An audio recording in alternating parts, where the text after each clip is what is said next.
asalaamaaleykum sama gars yi c'est Omzo TV officiel de technologie wolof nuyu naa leen baax ziar leen te la wax rek bu dee gan gi si seen comme d'habitude yaa ngi doogee toog suñu seen wala seen vidéo abonnel te nga bës kalum notification bi ndax nga mën di recevoir suñu ay yeneen i vidéo tey nag dañ leen indilaate beneen astuce naka ngay vérifier say application moo xam WhatsApp la wala sa application galerie wala Instagram wala TikTok moo xam même que l'application bu xamante ne si ne bu la neex heure bu si nit duggee rek day vérifier wala heure bu si nit duggee ay une minute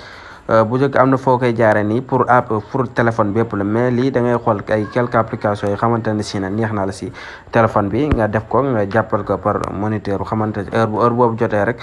day daal di vérifier automatiquement pour loolu par exemple ñu wala nii ñu duggoon sunu album photo nii. par exemple ñu dugg si ni gis nga automatiquement day daal di tëju une seconde rek bu ko defee rek mu daal di tëju quoi ñu def relance ñu wan la léegi dañuy génn ñu dem wala lii soo ko bëggee nag ngay def pour am ko lii da ngay ñëw fii ngay ñëw raccourci ngay ñëw nga cliquer raccourci boo cliquer raccourci pour defo fii la lay ñëw si raccourci bi mais da ngay ñëw fii ajouter assistance bi moom ngay ñëw nga cliquer fii si dëgg bi ba cliquer foofu fan ngay ñëw fii ngay ñëw si plus bi nii soo cliquer si plus bi nga ñëw fii cliquer foofu boo cliquer foofu nga vérifier ba mu defal la si ay application yi par exemple nga ñëw fan fii nii nga cliquer si boo si cliquer nga ñëw fii choisir fii ngay choisir application xamante ne si moom nga ko bëgg a def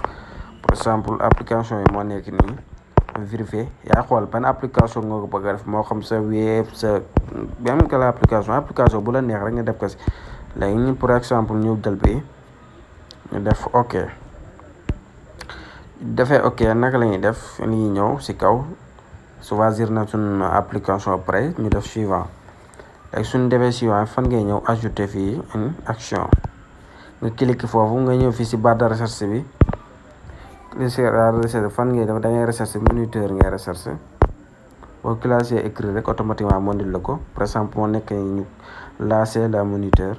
ñu cliquer foofu bu ñu cliquer foofu yaa ngi gis fii mu ngi la indil fii minutes yi indil la fii 5 minutes par exemple nga cliquer fii si kaw minute nga indi ko fii si kaw seconde ni nga si kaw seconde nga cliquer waat fii si 5 bi nii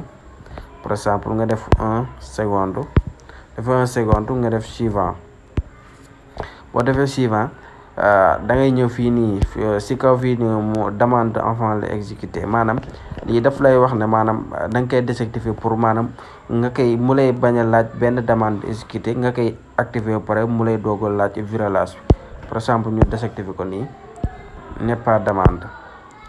lii mooy waral maanaam heure boo duggee si application bu amee 1 seconde rek automatiquement du la laaj benn oui wala non nga exécuté ko muy doog a virage muy doog a tëju boo ko désactiver noonu gis nga heure boo duggee si application bu mati 1 seconde rek day daal di tëju quoi léegi ñu def ok léegi def na ok pare dañuy def partie suñ defee partie fan lay ñëw arloge par exemple ñu ñëw fii arloge tamit nga ñëw vérifier ko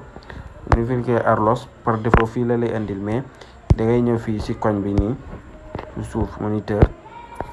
boo cliquer moniteur nga ñëw fii sonnerie arrêter la lecture nga cliquer foofu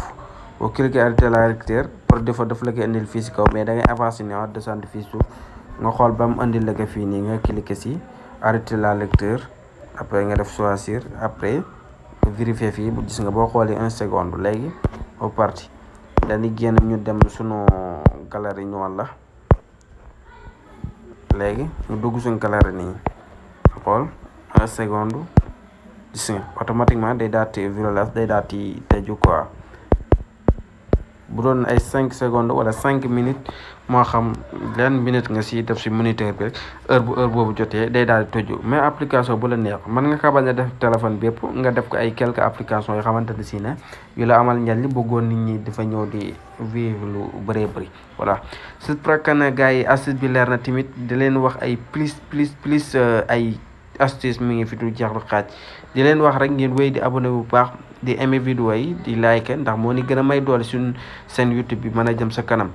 di leen dig daje rek à la prochaine vidéo incha allah